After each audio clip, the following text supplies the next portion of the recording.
Oui, je viens beaucoup l'hiver parce que ça me permet, je peux partir à pied de chez moi, marcher 100 mètres, puis enfiler mes skis de fond ou mes raquettes. Je passe aussi à l'occasion en faisant du jogging. C'est quand même pas, on n'est pas très loin de chez nous. Puis je viens aussi à vélo. Je suis toujours impressionné par la quantité d'espèces d'oiseaux puis le nombre d'individus que je vais entendre ou voir en roulant, là. Alors, j'ai vu, par exemple, le pic flamboyant à 2 mètres de distance sur un poteau. J'ai entendu plutôt 1, 2, 3, 4 espèces de parulines en m'en venant. La paruline jaune, la paruline flamboyante, la paruline masquée. Puis l'autre, je n'étais pas tout à fait sûr, mais ça me semblait être une paruline noir et blanc, là, près d'une petite lisière boisée. Mais en tout cas, c'était une quatrième, peu importe laquelle. J'ai entendu le burin chanteur, le chardonneret jaune, le vireo mélodieux, qui sont tous les oiseaux du village ou des zones agricoles.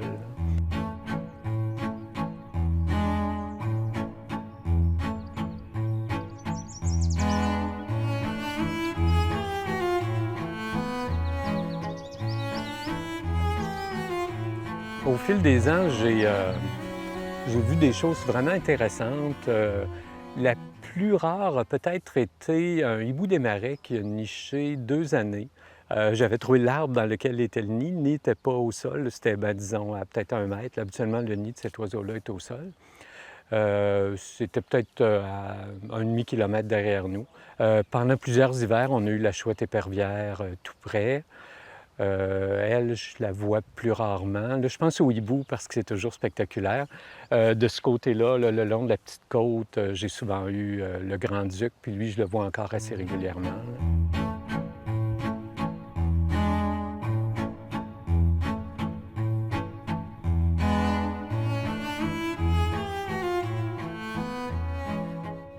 Mes souvenirs d'oiseaux, mon premier souvenir, c'est qu'on soit venu une cabane à sucre.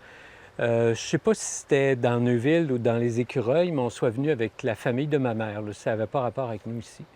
Puis je me souviens quelqu'un m'avait pris dans ses bras pour que je voie un hibou qui était probablement une chouette rayée ou un grand-duc, là. Je me souviens vaguement de ça. C'est mon plus lointain souvenir d'observation d'oiseaux. Euh, Par la suite, je dirais qu'avec une carabine à plomb, comme bien des jeunes, j'ai découvert qu'on avait des oiseaux très colorés On dans la passe tout par là. province. Mon goût pour l'observation d'oiseaux est venu à l'époque où je dirais où on fait nos choix de vie, là. À ce moment-là, je côtoyais des gens une famille qui faisait de l'ornitho, là. Puis là, j'ai réalisé que arriver là à l'heure du souper avec un oiseau que tu venais de tuer parce qu'on soupait tôt chez nous, pour demander de le faire identifier, une façon de se montrer intéressant. C'était pas. Tu le fais 2 fois, puis après ça, tu réalises qu'il y a quelque chose là, qui n'était pas correct, là. Fait que là, je me suis mis à l'observation d'oiseaux. Euh, Tu vas je avoir connais quoi à ce moment-là, quel âge? 17-18 ans, là. J'ai commencé entre autres parce que les emplois d'été étaient rares, puis j'espérais pouvoir devenir rapidement compétent pour obtenir un poste à une entrevue. Alors, j'ai commencé à faire de l'ornithologie le 16 mai 1975. Puis on avait été passer la fin de semaine à l'île aux Basques, au large de Trois-Pistoles, parce que c'est un endroit qui était réputé pour les oiseaux. Fait que là, j'espérais que le lundi soir, en revenant, parce que c'était des ONG qui engageaient pour ce poste-là que j'espérais avoir. Fait qu'on avait passé l'entrevue le dimanche soir, là. Fait que j'ai pas eu la job, naturellement, mais j'ai continué à observer les oiseaux.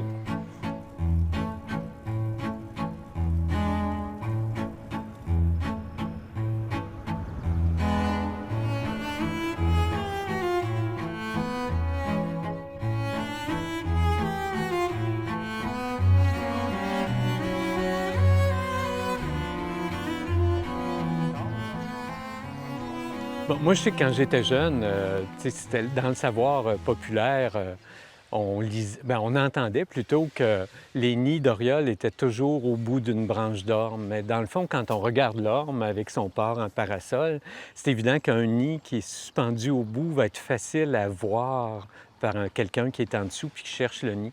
Alors qu'un nid qui va être, je sais pas, dans un érable ou dans un peuplier, ben on va le voir juste à l'automne quand les feuilles tombent. Fait que par la suite, ben quand j'ai commencé à me documenter dans des livres, je voyais qu'il était aussi assumé que l'oriole, c'était un oiseau qui nichait dans l'orme. Les ormes ont décliné dans les années 70, puis l'oriole est peut-être même s'il y a de quoi plus abondant qu'avant. Fait que, il nous a démontré qu'il pouvait nicher dans des peupliers faux-trembles, des érables, comme je disais, ou d'autres espèces d'arbres. C'est un oiseau qu'on voit, peut-être que aussi c'est dû au fait que c'est un oiseau qu'on voit dans un milieu qui ressemble à, j'appelle toujours ça, des haltes routières ou des parcs urbains, là, où tu as beaucoup de milieux ouverts, puis un certain nombre de grands arbres. Ça, je sais que l'oriole est vraiment dépendante de cet habitat-là. Il ne sera jamais en pleine forêt, puis jamais dans un champ agricole où il n'y a pas d'arbres.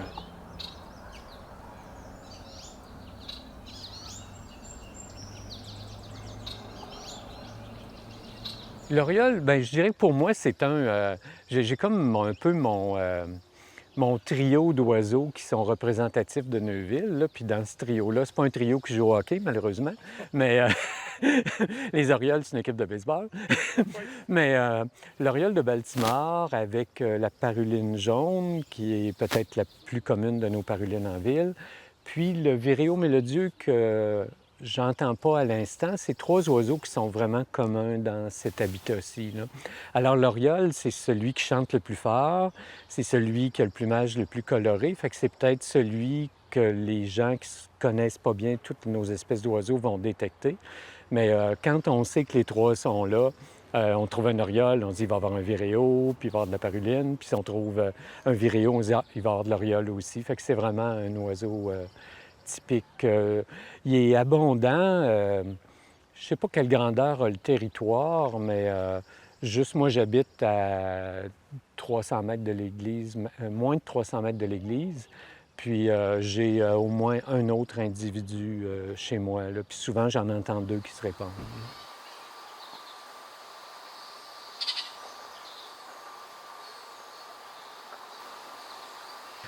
Puis ici, il y a quelques années, on a commencé à voir le faucon pèlerin qui venait se percher sur le clocher à la fin de l'été. On le voyait là tous les soirs. Il y avait la plupart du temps un adulte puis un jeune, mais il m'est arrivé de voir jusqu'à 4 faucons sur le clocher. Le faucon pèlerin, j'ai pas été surpris de le voir là, parce que dans beaucoup de villages, c'est un oiseau qu'on retrouve sur plusieurs continents, notamment en Europe, puis on sait que les faucons pèlerins nichent dans les clochers d'église. Ici, bien, ce qui m'a inquiété tout de suite, c'est que je me disais, à la place où il niche, c'est à côté des cloches, puis ça va résonner, puis je pensais qu'ils ne survivraient pas, les jeunes ne survivraient pas avec ça. Alors, j'ai commencé à en parler dans le petit journal d'information de Neuville, Le Soleil brillant, me disant s'il faut... c'est parce qu'avant d'invoquer un règlement sur une espèce menacée là, qui contraint tout le monde, je m'étais dit, je vais mettre la table. Finalement, j'ai repensé à mon affaire parce que je le voyais jamais arriver tôt le printemps, puis je me suis dit qu'il devait nicher à la carrière. Puis toi-même, récemment, tu me disais que la compagnie qui possède la carrière de Saint-Marc de Carrière, puis celle de Neuville, font des aménagements. Fait que ça confirmait. J'ai jamais été faire de repérage moi-même pour voir s'il nichait. On le voit encore régulièrement.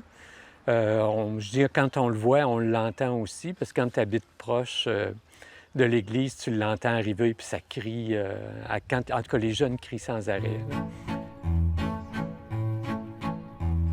Je peux te dire, Roland, c'est que sur mon terrain, qui est un petit terrain villageois bien ordinaire, j'ai cumulé au fil de... Ça fait depuis 1984, ça fait 36 ans que je suis là. J'ai atteint 182 espèces là, au fil des ans.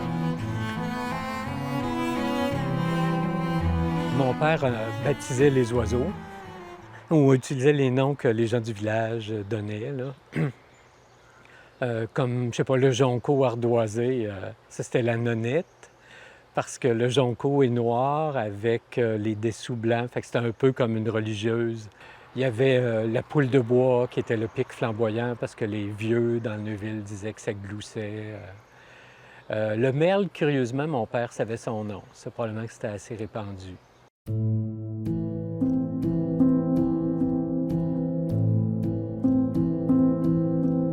Alors, nos hirondelles ont chuté de au moins 90 là, depuis 15 ou 20 ans. Là.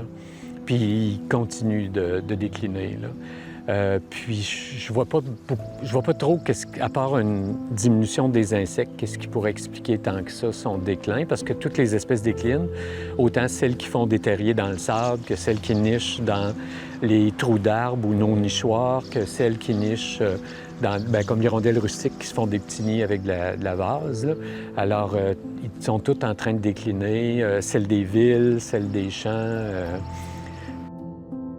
L'hirondelle à front blanc, cette hirondelle-là avait comme particularité de construire un nid avec de la boue, puis de l'installer directement sur un mur, la plupart du temps près du toit, là, autrement dit sous la corniche. Alors ça y faisait un toit puis un mur de départ. Puis le nid de boue était tranquillement ancré dans le bois ou dans les briques ou dans les pierres. Maintenant, on a des bâtiments qui sont souvent en tôle ou sinon qui sont en bois usiné puis bien raboté. Alors, la prise est moins bonne. On va voir moins souvent d'hirondelles. Les quelques hirondelles qui restent vont avoir de la difficulté, disons, à trouver des bons sites de nidification. Alors, souvent, les nids tombent pendant la période de l'élevage des jeunes, là, quand ça brasse un peu plus, puis quand ça donne qu'il y a un orage électrique, par exemple, un bon orage. Les vibrations sont suffisantes pour faire tomber les nids.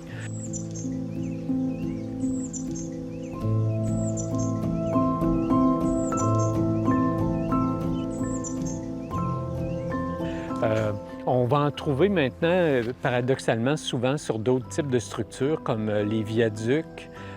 C'est toujours intéressant aussi pour une hirondelle d'être près de l'eau parce que ça leur donne le choix de se nourrir d'insectes qui émergent des milieux terrestres ou des milieux aquatiques. Alors, les plus grosses colonies qu'on retrouve dans la province de Québec vont être des colonies qui sont sous les viaducs, là, surtout ceux dont le béton est profilé d'une façon qui est souhaitable. Sur le pont Champlain à Montréal, quand ils ont déconstruit l'ancien pont, il y avait, je pense, la plus grosse colonie, ou en tout cas une des plus grosses colonies d'hirondelles à front blanc connues au Québec. Alors, il y a eu des ententes de prise avec des ornithologues professionnels et amateurs pour installer des structures de remplacement sur le nouveau pont Champlain pour maintenir les hirondelles. Mais ici, dans le village de Neuville, avant, il y en avait sur la majorité des maisons. Quand je me suis établi à Neuville, dans les années 80, il y en avait sur la majorité des maisons, les bâtiments de ferme. Ouais.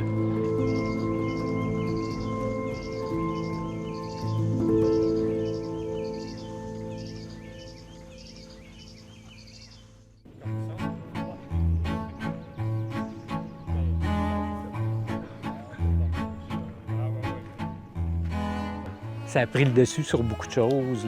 J'ai été animateur d'une troupe scout, j'ai comme laissé ça. J'étudiais en foresterie. J'avais pas commencé en génie forestier, mais ça a influencé ma décision un peu d'aller en génie forestier parce que je me disais qu'il y avait là-dedans de la biologie, de l'ingénierie puis de l'administration. Alors, je savais pas quoi faire comme carrière, fait que je me suis dit ça retarde un peu ma décision finale. Mais là, en devenant ornithologue, j'ai vu que j'étais vraiment à ma place. J'ai fait beaucoup d'observations d'oiseaux comme amateur. J'ai fait, après mes études en foresterie, j'ai fait une maîtrise en écologie végétale. Il n'y avait pas d'oiseaux du tout. Mais en finissant, là, c'est là qu'a été que j'ai enclenché le passage où j'ai mélangé l'observation d'oiseaux puis le travail professionnel. Fait que j'avais pris un contrat pour étudier, c'était Environnement Canada, pour étudier les relations entre les oiseaux et les habitats. Fait que là, depuis ce temps-là, j'ai travaillé 5 ans Environnement Canada tout en faisant plein d'observations d'oiseaux. J'ai fait un doctorat en biologie, là, spécifiquement sur les oiseaux. Puis là, par la suite, je me disais, il faudrait que je travaille avec mes 2 compétences. Fait que là, j'ai réussi à trouver un poste où on essayait de développer des nouvelles pratiques forestières pour prendre en compte les oiseaux. Tu sais, au lieu que les biologistes arrivent et disent l'aménagement forestier est mal fait, nous, on se disait, on va développer des pratiques qui sont intégrées qui intègrent la faune. Fait que ça a été ma motivation. Puis J'ai jamais pu départager ma vie d'amateur de ma vie de professionnel, là, je dirais. Là. C'est devenu ton travail, mais c'était une passion au début. Oui.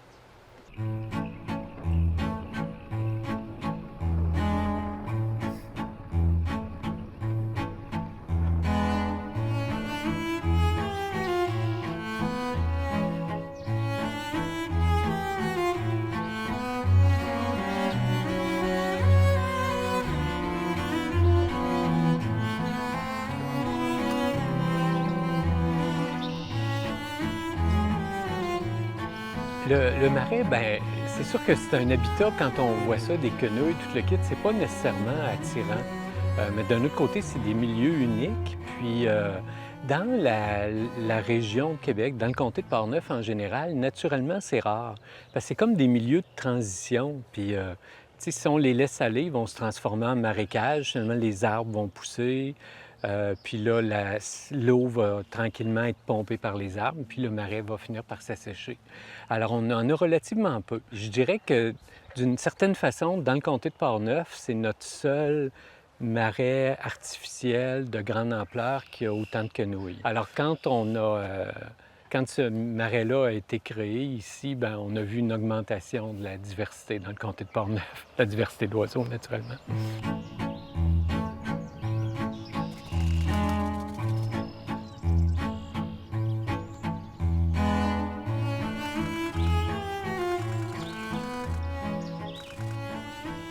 Dans une journée normale, sans effort, on peut, à la fin mai, voir facilement 90 espèces ici. Là. Fait que ça donne une idée. La liste officielle, je ne le sais pas exactement, mais il y a quelques années, c'était 217 espèces. Là, on est peut-être rendu à 230, je ne le sais pas par cœur. C'est vraiment un site riche. Dans la région de Québec, je dirais qu'après la réserve du Cap-Tourmente, la réserve nationale de faune, ce site-ci, c'est le site le plus populaire. Là. Pour entretenir les quenouilles, il faut faire varier le niveau d'eau. Alors, il y avait des plaintes tout de suite des ornithologues qui disaient « Ah, il n'y a plus assez d'eau », puis d'autres personnes disaient « Ah, c'est pas assez beau », d'autres auraient voulu qu'il soit plus bas pour que les quenouilles repoussent mieux. Tu sais, souvent, c'est là que sont les défis, là. C'est dans la gestion de ces sites-là qui sont des chouchous.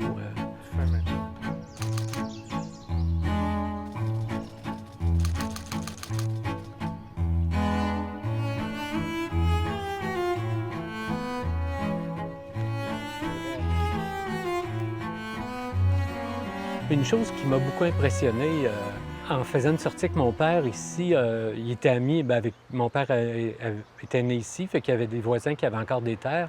Puis une fois, il avait pris une journée de congé pour aller nettoyer le bord d'une rivière.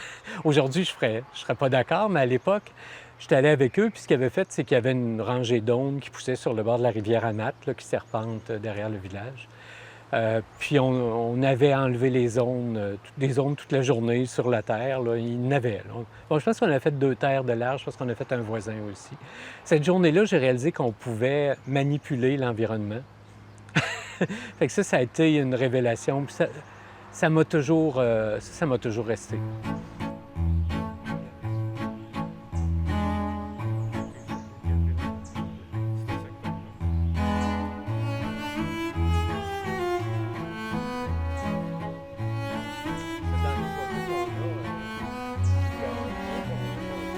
Les oiseaux qu'on pourrait s'attendre à voir si on venait plus tôt le matin, ce seraient des oiseaux des jeunes forêts. Ici, on est sur la transition de la jeune forêt avec une forêt d'arbres plus âgés. Là, autrement dit, ici, une friche de 50 ans. Puis là, on a peut-être des arbres qui ont 70-80 ans dans le talus, certains peut-être plus vieux.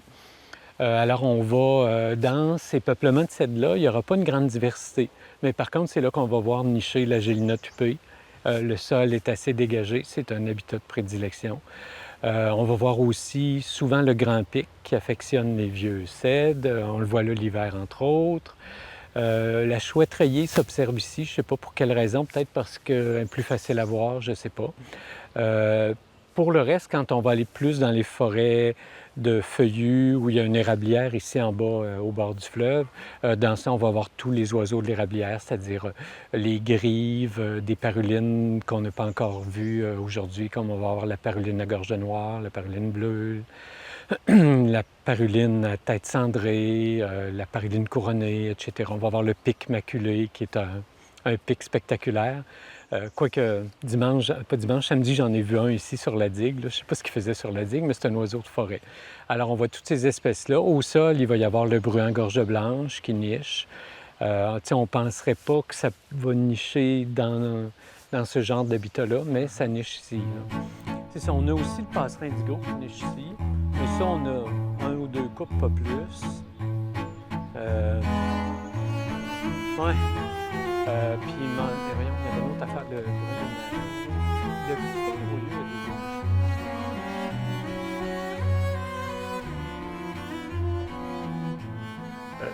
Comment tu vois l'avenir de Neuville au niveau ornithologique? Est-ce que ça va avec le marais? Est-ce qu'il y a des projets que tu penses qui vont prendre vie ou... Je ne sais pas s'ils vont prendre vie, mais c'est en partie à moi de les proposer souvent, parce que si personne ne le fait, ben, les idées ne seront pas là. Mais je pense qu'il faudrait avoir une vision où on s'assure qu'on a des proportions de différents types de milieux. Si on voulait garder une bonne vocation ornithologique, il faudrait maintenir un certain nombre de forêts, des vieilles forêts, des forêts de différents âges, des forêts d'âge intermédiaire, des forêts jeunes. Des champs agricoles, parce qu'il y a des espèces agricoles. Puis ça nous prendrait peut-être aussi, parce qu'il y a deux choses. Pour la conservation de l'environnement, on a besoin de l'habitat, mais si on veut que le public soit sensibilisé ou puisse en profiter, ça prend des territoires accessibles. Alors je dirais par exemple qu'une chose que je serais porté à faire, ça serait de penser tout de suite des réseaux de corridors. Là, ça a l'air fou de dire tout de suite, on prend une terre qui part du village puis qui se rend à l'autoroute. Ça sera un corridor, puis il y aura des axes perpendiculaires un jour. Mais il faut les penser tout de suite.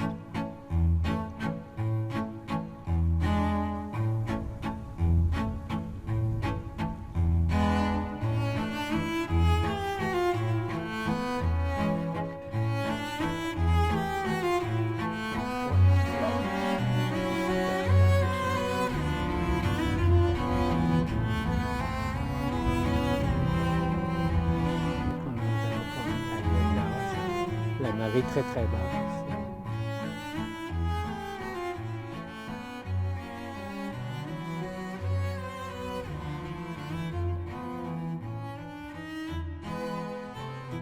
La société a réussi à bannir le DDT.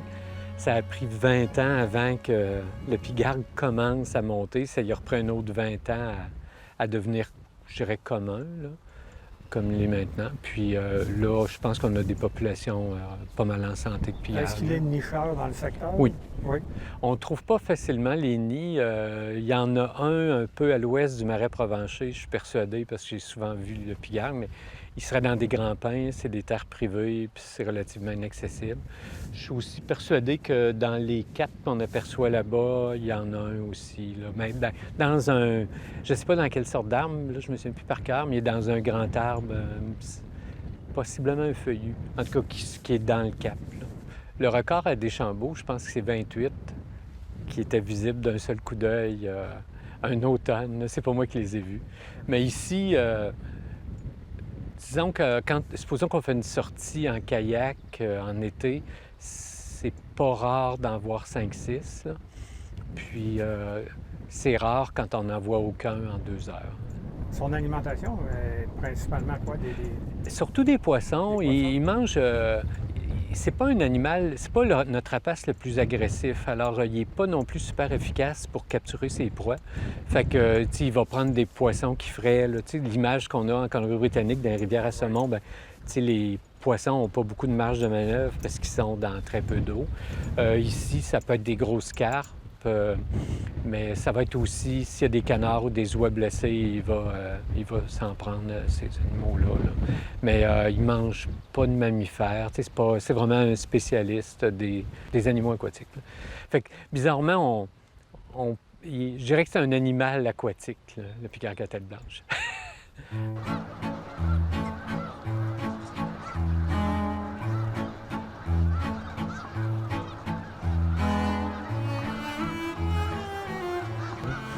sais, ici, on peut voir plus que 10 000 oies ou 10 000 bernaches du coup.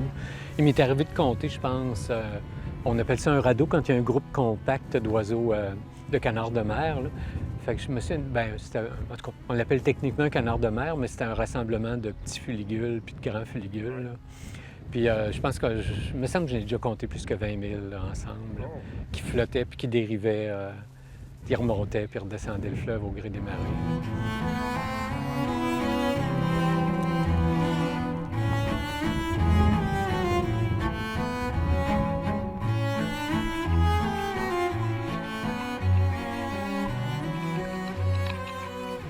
Je pense que l'avenir, c'est ce qu'on va avoir décidé de faire, là. On n'est pas...